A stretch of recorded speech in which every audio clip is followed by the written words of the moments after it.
Bonjour à tout le monde, j'espère que vous allez tous très bien. Je me nomme Marie Bravour et je suis congolaise.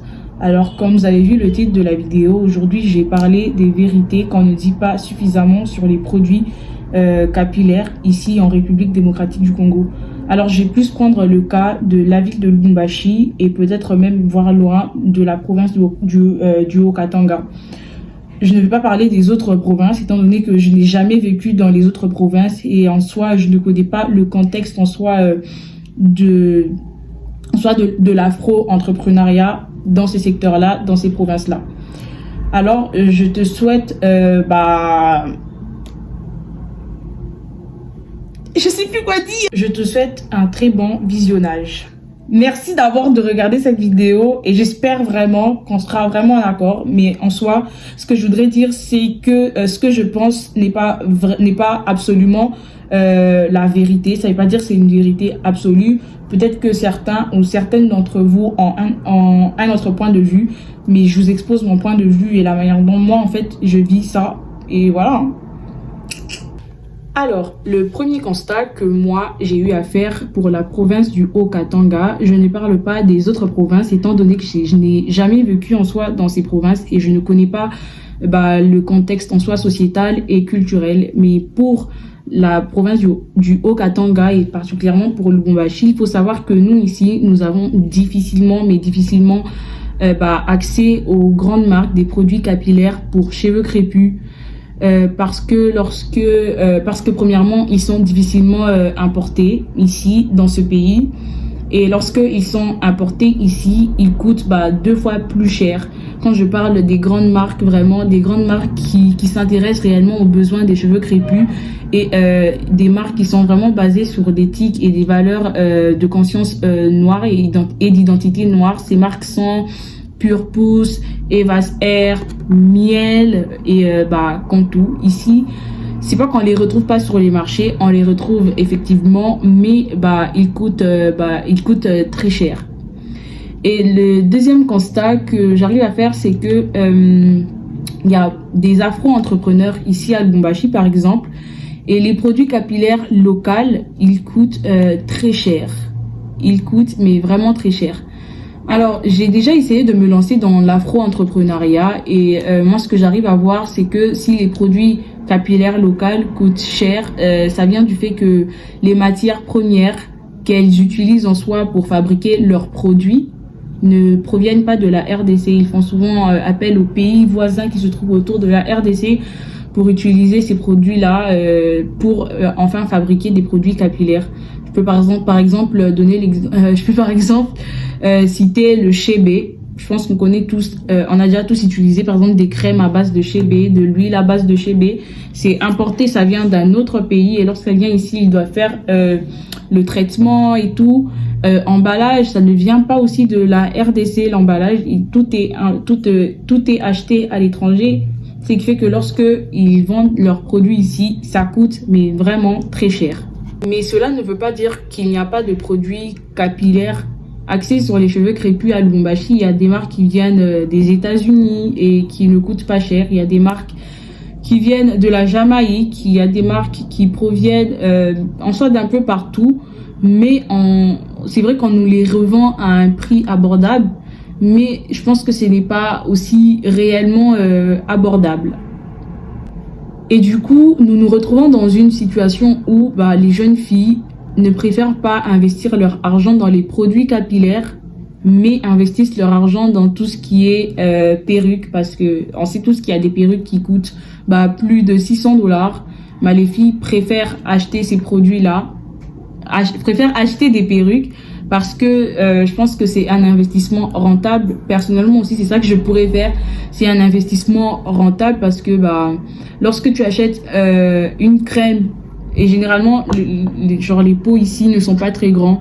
Lorsque tu achètes une crème qui est comme ça, un leave-in conditioner qui est comme ça, à 50 $ et qui ne va durer que 1 mois seulement, et dire même 1 mois c'est trop, et tu as à côté de toi une perruque qui coûte 300 $, tu vas acheter la perruque de 300 $ parce que tu sais que tu peux en soi reporter cette perruque plusieurs fois, même pendant 5 ans, et voilà.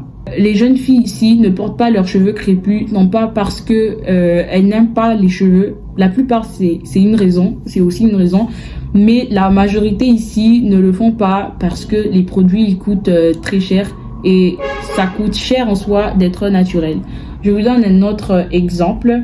Nous savons que la majorité de la population congolaise vit dans la précarité et on ne peut pas attendre d'une mère de famille nombreuse, en soi une mère qui a 6 enfants, on ne peut pas attendre d'elle d'acheter et de dépenser de l'argent pour des produits capillaires qui coûtent 50 $ ou 100 $ juste pour les produits capillaires et cette dépense doit être effectuée chaque mois. Je peux aussi parler des étudiantes. Lorsque tu es étudiante, tu ne peux pas te permettre de dépenser autant de sommes juste pour des cheveux et ce par mois c'est totalement impossible et c'est très difficile lorsque tu vis à charge de tes parents parce qu'il y a certains parents qui ont aussi leur façon de donner une éducation financière à leurs enfants, c'est-à-dire lorsqu'ils ont 18 ans, ils ne se chargent de payer que tes études, te donner ton transport, te payer le minimum et le reste c'est toi qui dois t'en charger. En général, il n'y a que les familles riches, les personnes riches qui peuvent se permettre tous ces produits, que ce soit les produits des grandes marques, que ce soit les produits locaux. Et le reste, ceux qui sont dans la précarité, ceux qui sont de classe moyenne, ne peuvent pas se procurer tous ces produits. Par exemple, je peux donner l'exemple des mamans au marché. Ouais, je pense même que c'est un rêve. Vous allez faire par exemple une campagne sur l'identité noire, sur le port de votre afro. Oh non, on doit cesser la colonisation. C'est vrai que la maman, elle veut en soi porter ses cheveux crépus, mais pour trouver les produits en soi pour prendre soin de ses cheveux, ça coûte cher. Et du coup, on se retrouve dans une situation où ici en RDC, ça coûte cher d'être naturel. C'est-à-dire être naturel te fait dépenser des sommes d'argent. Et pourtant, ça ne devrait pas être ainsi, ça ne devrait même pas être le cas. Il y a un autre fait que j'ai constaté, c'est que les marques des produits capillaires locaux, je ne voudrais vraiment pas citer toutes ces marques qu'on retrouve à Lubumbashi de peur de les discréditer parce que le but de cette vidéo n'est pas de vous dire arrêtez d'acheter toutes ces marques qu'on retrouve à Lubumbashi, mais c'est quand même des faits en soi réels qu'il faut soulever dans le but d'améliorer et de changer la tendance. Alors, les marques des produits capillaires, lorsque ils se lancent même dans l'afro-entrepreneuriat, je parle des afro-entrepreneurs, toutes ces marques ne sont pas vraiment dans le marché dans le but de renforcer l'identité noire en se disant oui, prenez soin de vos cheveux, chères jeunes femmes, ayez confiance en vous, aimez vos cheveux, vous êtes noirs, c'est ça la texture de vos cheveux. Ils se lancent plus dans un but commercial que de poursuivre en soi toutes ces valeurs de l'identité noire. Et moi, je trouve ça très triste parce que c'est très important et d'autant plus que ces marques sont souvent à la base soulève souvent certains problèmes que rencontrent beaucoup de femmes noires, d'autant plus le problème que j'ai constaté qui soulève le plus que ces marques prônent, c'est le complexe basé sur la longueur des cheveux. Dans leur publicité, dans leur marketing, c'est souvent « Ah oui, lorsque vous achetez ce produit, achetez ce produit et vos cheveux vont pousser. » Moi, je trouve que la propagande qu'ils sont en train de faire est en train de plus accentuer le complexe que beaucoup de femmes noires ont dans le monde, que même les femmes au Congo, elles ont, c'est par rapport aux cheveux, à la longueur de leurs cheveux. Beaucoup de femmes au Congo, pas seulement au Congo, je parle des femmes en Afrique, des femmes noires un peu partout, je sais plus comment dire, et que beaucoup de femmes ont longtemps cru qu'elles n'avaient pas des beaux cheveux parce que leurs cheveux sont courts. Et généralement, il y a souvent des blagues qu'on fait sur les femmes qui ont des cheveux plus courts et ça crée souvent un complexe. Et c'est ça que les marques ici à Lubumbashi, elles sont en train de faire lorsqu'elles font leur promotion. C'est pas leur promotion n'est pas dans le but de dire non, achetez ces produits pour une meilleure santé, mais c'est en mode achetez ces produits et vos cheveux ils vont pousser. D'autant plus qu'on sait que la pousse des cheveux ne réside même pas dans les produits qu'on met dans nos cheveux, mais le facteur vraiment de la pousse des cheveux, c'est la génétique.